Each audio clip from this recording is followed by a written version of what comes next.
Hey, welcome back to the channel. Today we've got a fairly simple problem. We've got a broken off exhaust manifold stud on this head.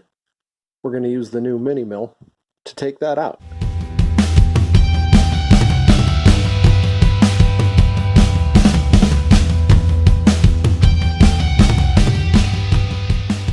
So really the hardest thing so far has been to get that head on there at an angle so that it is perpendicular to the plane of the the spindle, so that we can make sure that we're going directly down into that stud.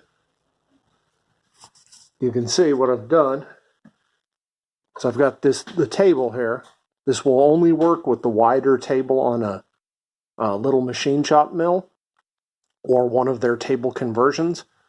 A standard Harbor Freight or Grizzly would not be able to do this. The table just wouldn't be big enough. Right now we're at the very edge of what we can do. So I've got the table, and then on top of it I've got some 1, 2, 3 blocks, and I'll show you why that's there in just a second. Then I've got this tilt table, and the reason the 1, 2, 3 blocks are there, you can see right in there the boss for rotation.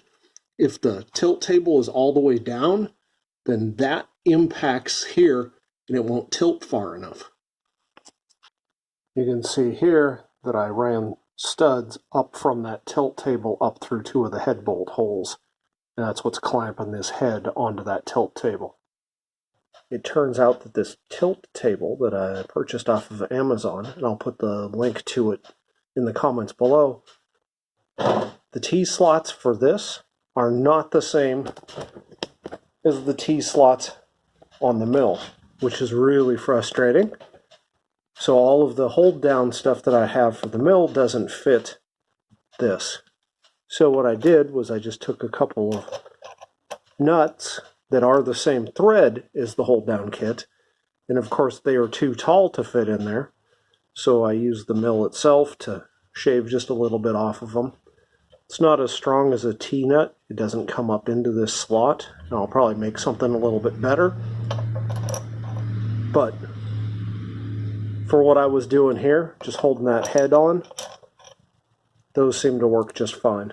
So if you purchase this to go with your mill, be aware that the T-slots are not the same. So you have to have separate hold down nuts for these as the other one. You can see I had to bolt it as far forward as I could get so that I would have clearance back here. But I ended up getting it level. I verified that it was level just using a face mill and cleaning up a few thousandths off of these.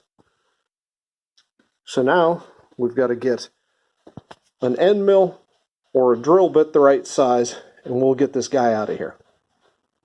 I'd say that this end mill is just about the right size, because here's an empty hole of the right diameter, and it fits just perfectly down inside there. The goal here is to get that out without having to damage the threads and having to put a helicoil in after the fact. Basically, this mill is the most expensive screw extractor I own. You can see that even with the mill at the very top, in order to insert a collet, I still have to be in this little recess in the head. So it is right at the limit of what this mill could possibly do. I was able to face these off with this face mill. These are the exhaust ports. So really just the manifold goes on.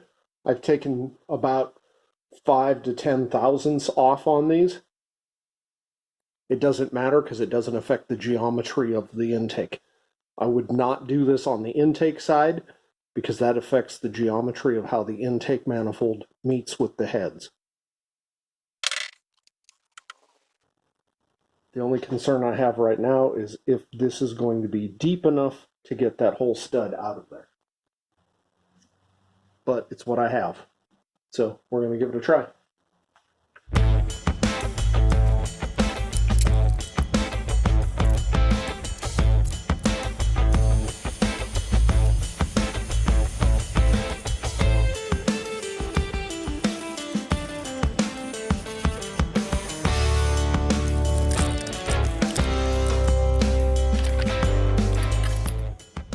Hard to get good lighting down in there, but it looks really good. It was right at the edges of the threads. So there's still thread from the stud inside there, but I might be able to take a pick and worm it out. If I can't get it out with a pick, I can always run the tap down in to clean that hole up.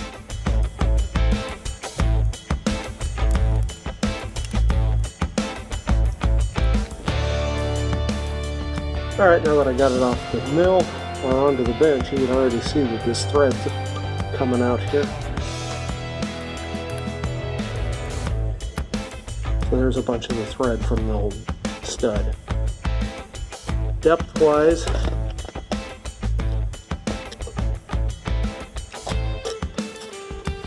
it's not quite as deep as the other ones, so I may have to hand drill that.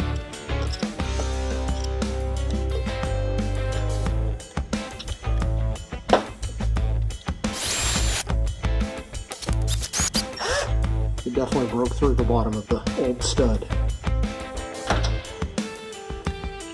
See if I can wash some of that garbage out of there.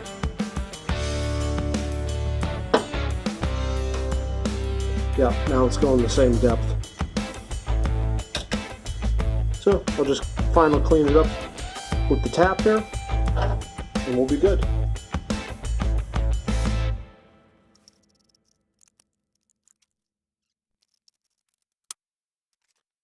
You can see here on the tap, it actually is bringing some of those thread pieces up with it.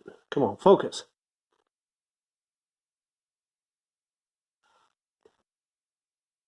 There you have it, broken stud removed. It's now ready for new studs. I'll put those in after I get the valve train in. Thanks for watching.